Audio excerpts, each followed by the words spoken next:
Everybody, and thank you all for coming. It's always a pleasure to be joined by my colleague, fellow Democratic leader, fellow Brooklynite, Hakeem Jeffries, who's just off to a great start as the Democratic leader in the House. Our Joint Economic Committee has done a phenomenal job, and they've come up with all kinds of information that inform the American people as to where our economy and jobs and the good life is headed, and it's led by Martin Heinrich, who I really thank, because he has been diligent and hardworking. He has lots of other responsibilities, but he's done a great job. Thank you, Martin. And I know Hakeem would say the same, and I would, for Don Beyer. So thank you, Don, for the good work you have done. And we're joined by two of our leading legislators here in the Congress, Tina Smith, we all love her in our caucus, and Gwen Moore, and I'm sure everyone loves you in your caucus. Hope. Okay. All right.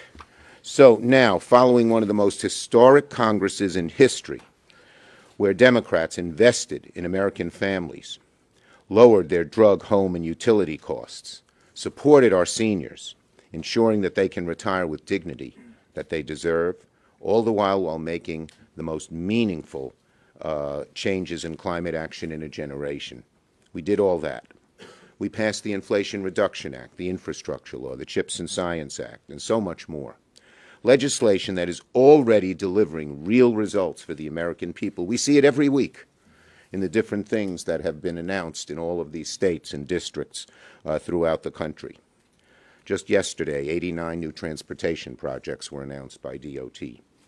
And so it's really what our work of last year is really seeking fruition, finding fruition with the American people.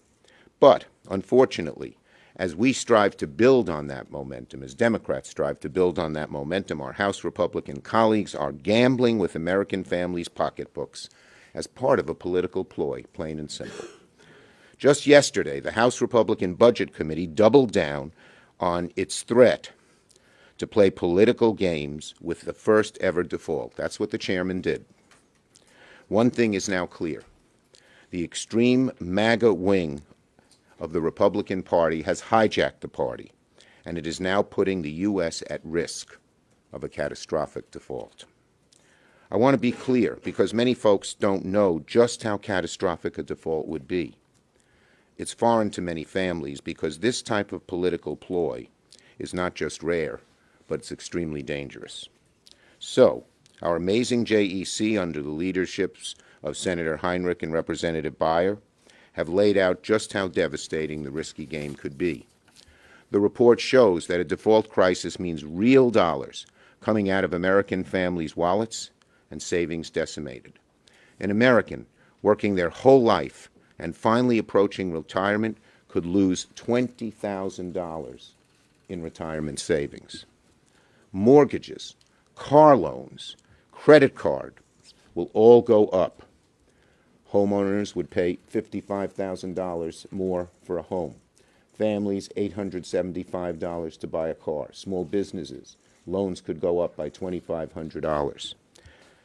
And more. 18 million veterans could lose benefits.